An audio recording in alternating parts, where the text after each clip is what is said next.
Oi, gente. Até os bolsonaristas são contrários, pelo menos a sua maioria, não é?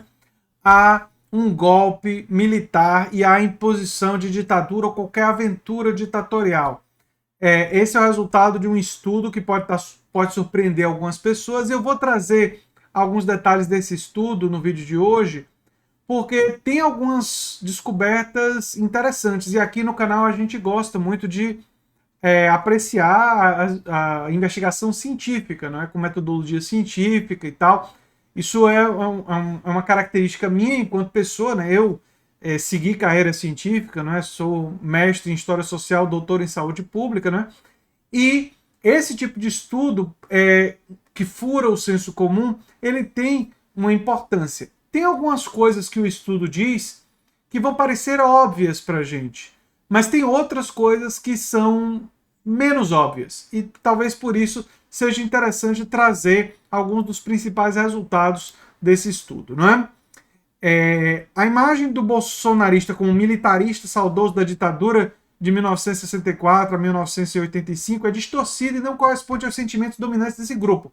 Essa é uma das conclusões da pesquisa qualitativa Bolsonarismo no Brasil, realizada pelo Instituto de Estudos Sociais e Políticos da UERJ, Universidade do Estado do Rio de Janeiro, e pelo Instituto das Reformas, ou Instituto para Reformas das Relações entre Estado e Empresa, a FRI.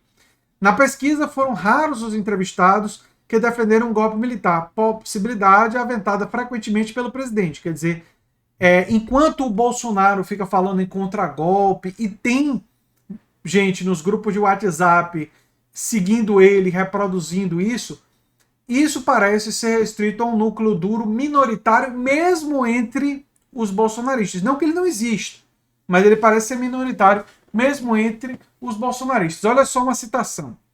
Os bolsonaristas não apoiam de forma majoritária a intervenção militar, apesar de terem simpatia pelos militares em uma visão benigna do que foi a ditadura no país. Essa visão romanceada, eu chamaria, sobre a ditadura militar é um dos grandes equívocos daqueles que são bolsonaristas, que mostram a falta de estudo de história. Por exemplo, se tivessem estudo de história, saberiam que a ditadura militar torturou gente, inclusive crianças. Crianças foram torturadas pela ditadura militar e foram forçadas a assistir os pais serem torturados. Pessoas foram assassinadas, teve censura, enfim, foi uma ditadura militar violenta, sim. Cometeu muitos crimes, inclusive o Ustra, que o Bolsonaro tanto admira, é um dos criminosos da ditadura, que foi inclusive condenado, né? Mas enfim, isso é dito pelo João Feres, coordenador do Laboratório de Estudos de Mídia e Esfera Política do Instituto de Estudos Sociais e tal, o coautor, né, da pesquisa, né? Ao lado de Carolina de Paula, também do laboratório, e Valfrido Varde Júnior e Rafael Valim.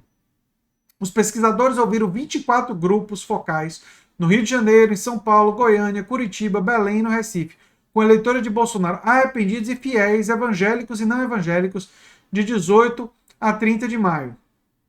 A expectativa deles era que as opiniões fossem mais divididas, mas eles descobriram que a enorme maioria dos eleitores de Bolsonaro, arrependidos ou não, dizem ver a possibilidade de intervenção militar como um retrocesso. Uma das coisas que eu fico me questionando sobre esse tipo de pesquisa,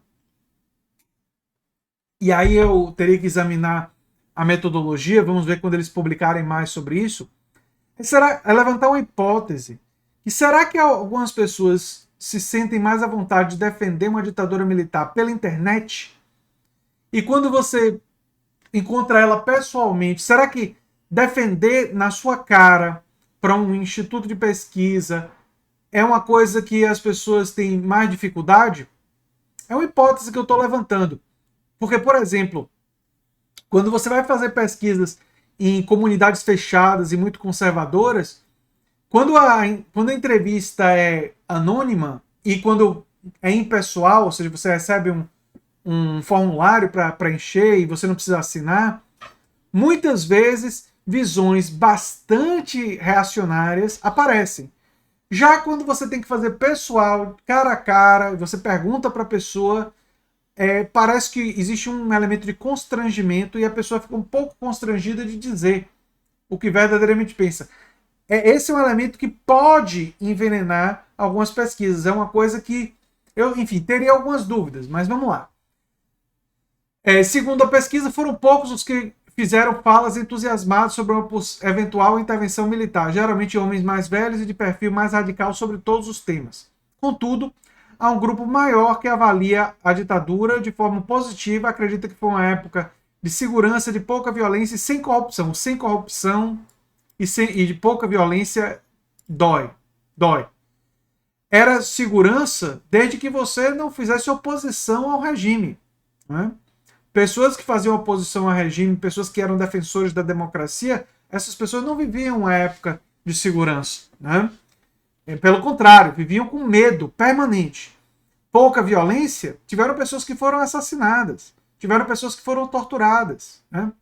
E sem corrupção, aí é desconhecimento. Teve muita corrupção durante a ditadura militar e muitos estudos já comprovaram isso. Basta fazer uma procura no Google, botar no Google aí, você buscar, que vocês vão encontrar ditadura militar e corrupção, muitos estudos e relatos sobre muita corrupção durante a ditadura. Né?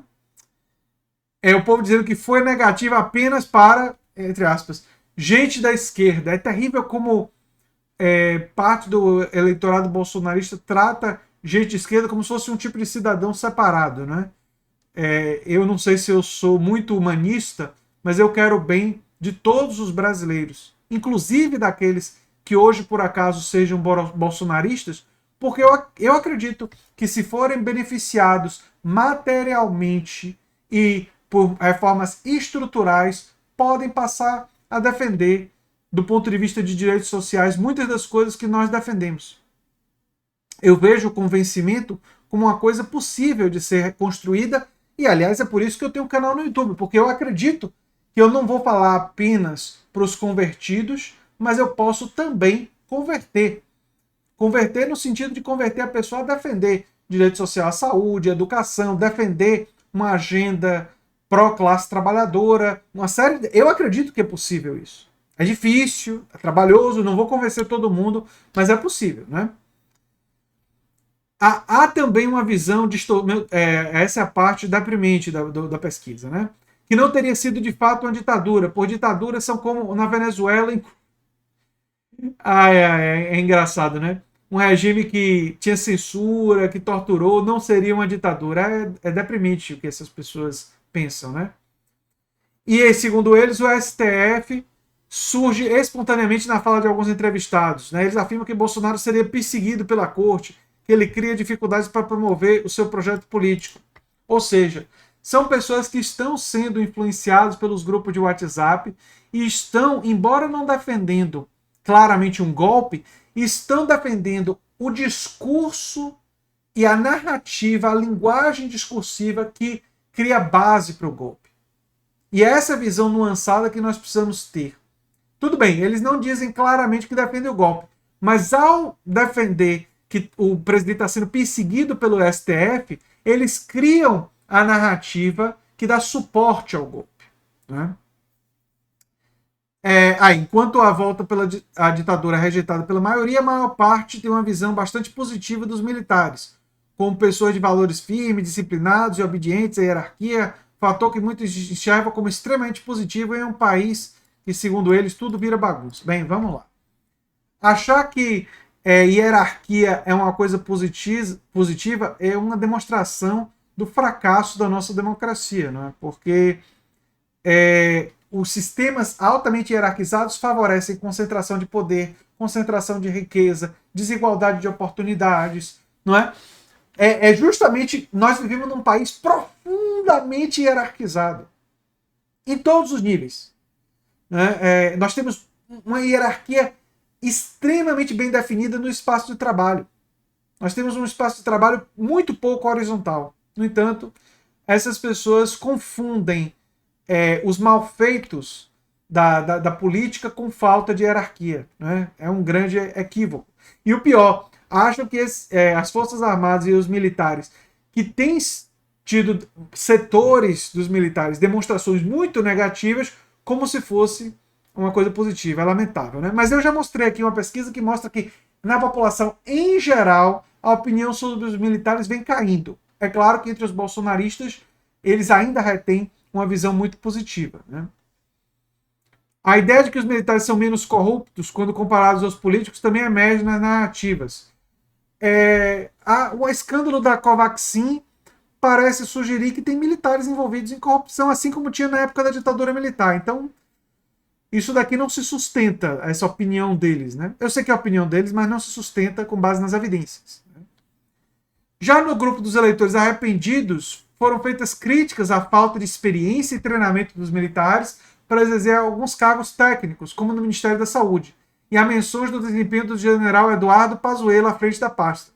Ou seja, talvez alguns deles tenham acordado para o fato que um general como Pazuello claramente demonstrou sua incompetência, e talvez não seja uma boa ideia ter militares incompetentes para assumir cargos que exigem conhecimento profundo do sistema de saúde, exigem, nesse momento nós precisaremos de pessoas que têm conhecimento profundo de epidemiologia, de epidemia, de infectologistas. Nós precisaremos dos grandes especialistas do país, dessas áreas, para atuar, porque nós vivemos numa época de pandemia, mas não, né? E eles também têm uma idealização do Bolsonaro, o que fica bastante evidente, né? Essa é uma visão idealizada do Bolsonaro, né? Esse povo acha que Bolsonaro é mito, né? A idealização do Bolsonaro pelos seus apoiadores. Essa é uma conclusão bastante óbvia que a gente vê claramente entre os bolsonaristas, não é? Bem, eu acho que a pesquisa traz algumas novidades, mas traz muitas confirmações de coisas que nós já tínhamos analisado aqui no canal. Mas é sempre importante se desenvolver pesquisas científicas e essas pesquisas serem examinadas pelos pares para ver se elas se sustentam. Então eu acho que é uma iniciativa positiva. Eu levantei alguns questionamentos aqui, mas isso não, de forma alguma, invalida a pesquisa, apenas são questionamentos que eu gostaria de examinar nas próximas publicações da pesquisa para ver se eles conseguem responder bem. Inclusive, se alguma pessoa envolvida com a pesquisa quiser entrar em contato, o espaço da Nova Máquina do Tempo está aberto para o diálogo, porque eu acho que a iniciativa deles é muito boa. E é isso aí. É um assunto bem fascinante. Lembrando a vocês que o meu curso sobre Gramsci está com as inscrições abertas e vocês podem sempre procurar os links no comentário fixado, não é? Mas enfim, é o que eu tinha para falar sobre isso, gente. Eu sou André Teixeira Jacobina e o canal é a Nova Máquina do Tempo. A gente se vê em breve em outro vídeo. Tchau, tchau.